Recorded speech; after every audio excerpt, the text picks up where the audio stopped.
of relief in Brussels. Flights are set to resume at the international airport nearly 2 weeks after the deadly terror attacks. The police are on edge. They've blocked demonstrators from staging a peaceful protest.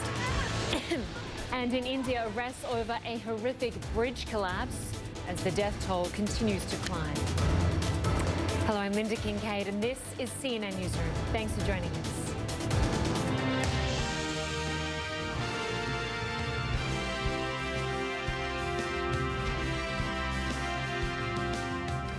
Brussels International Airport is set to partially reopen. 3 passenger flights are scheduled for Sunday.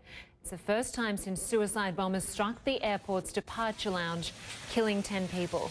The airport's chief executive said these flights are the first hopeful sign from an airport that is standing up straight after a cowardly attack. That we are able to make this start only 12 days after the devastating attacks is a sign of our collective strength at Brussels Airport.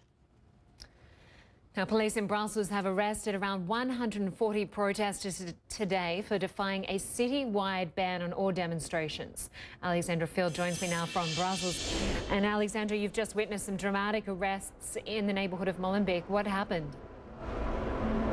Yeah, a heavy police presence was brought into that neighborhood. They had crowd control vehicles. There's vehicles that are equipped with water cannons, and they had officers in riot gear trying to control a crowd that had assembled, mostly young people in this neighborhood. At one point, they seemed to begin to march or make a run for central Brussels, but they were pushed back on these officers that came in really in very heavy force in order to try and keep control in the area. This is a result of city officials deciding just days ago that there should be no demonstrations in this city over the weekend, and that decision was prompted by a notice that was put out by a French youth group, a right-wing conservative anti-immigrant group. They had actually planned to stage a demonstration in Molenbeek, the home of so many immigrants. So that group actually did not assemble in Molenbeek, not as far as we saw, but there were a lot of people who had gathered there, it seemed, to perhaps have something of a counter demonstration. Instead, they are the ones who again tried to make a march for central Brussels at one point, and they were pushed back by officers.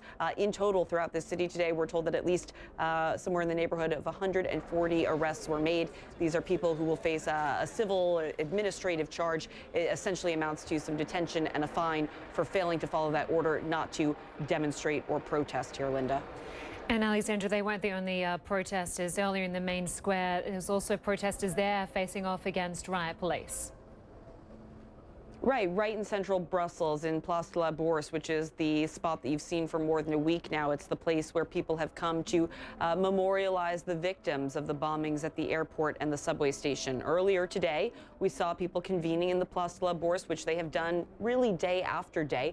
But given the fact that officials did not want people gathering here, a large police force came in. They tried to get people to disperse. These were people who were mostly calling for peace, calling for unity, expressing support for immigrants, but they were not supposed to assemble, so we did see police officers come in, try to disperse the crowd, and those who refused to disperse were actually arrested. We saw more than 24 people arrested, taken to detention, and those are people, again, who will face a fine and probably several hours of detention, Lynda. And Alexandra, speaking of the more serious arrests related to the terrorist plots, I understand one other person has been arrested in regards with the failed French terror plot. That's right. This is a Belgian national, we understand, who was arrested, charged with some kind of terror-related activities.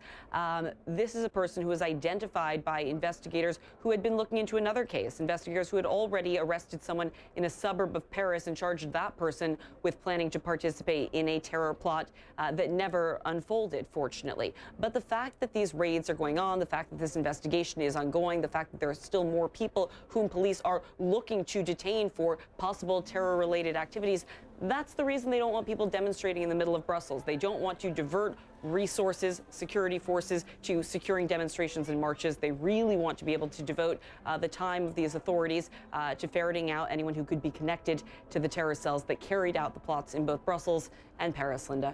Okay, some great reporting for us. Alexandra Field in Brussels. Thank you very much.